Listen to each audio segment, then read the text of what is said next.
What's up, guys? Merry Christmas Eve. Christmas edition. Christmas edition, iPhone edition. There's going to be a lot more iPhone editions since someone jacked all of my camera equipment yesterday. Merry Christmas to me.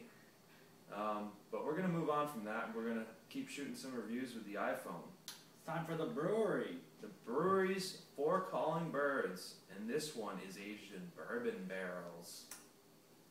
It's going to be delicious. This is a dark ale. It's brewed with spices, and it's been sitting in those bourbon barrels for about 1 year now. Yep, I had the original Four Calling Birds last year when it came out. It was pretty tasty, kind of a nice Christmas ale, nice spices, and the brewery does a really nice job with these releases. This is 14.8% alcohol, so it's oh doggy. It's a big beer, isn't it? It's gonna bite. So this is good for 8 years if you want to age it. We've had it for about 80 hours, and we're gonna dig right in. All right. So it poured, as you might expect, absolutely no head. If there was any, it dissipated immediately. It's really dark. It's dark. It's dark brown. Oh, you can only see light around the edges, but it's dark brown. I mean, you're not going to see much through this at all. So let's get a smell. Very nice. Very nice. A lot of bourbon. That's to be expected. Tons of vanilla and oak. It smells like a bourbon, pretty much. It smells like a sweet kind of bourbon. Just vanilla and oak all the way. That typical kind of barrel character that you're going to get with a big beer like this. I don't get a lot of the spices. It just kind of smells like a typical bourbon barrel aged beer, to be honest, but I think there's going to be a lot more going on the flavor. This is kind of cold too, so it'll get better and more will come out as it warms up. But let's get a taste on this expensive beer. Cheers.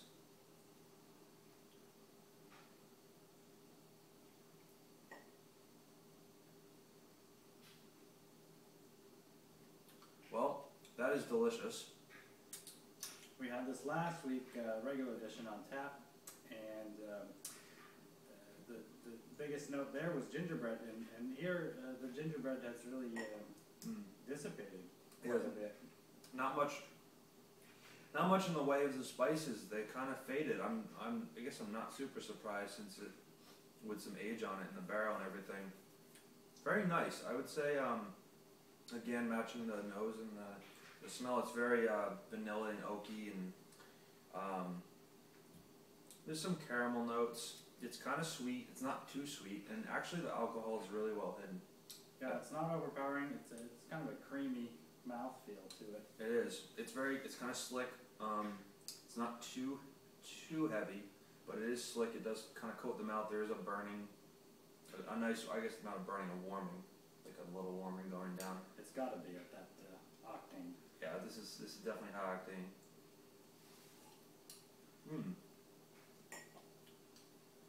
It's really sweet. I don't get a lot of the spices. I don't really, they faded quite a bit. They don't actually tell you what spices are in it.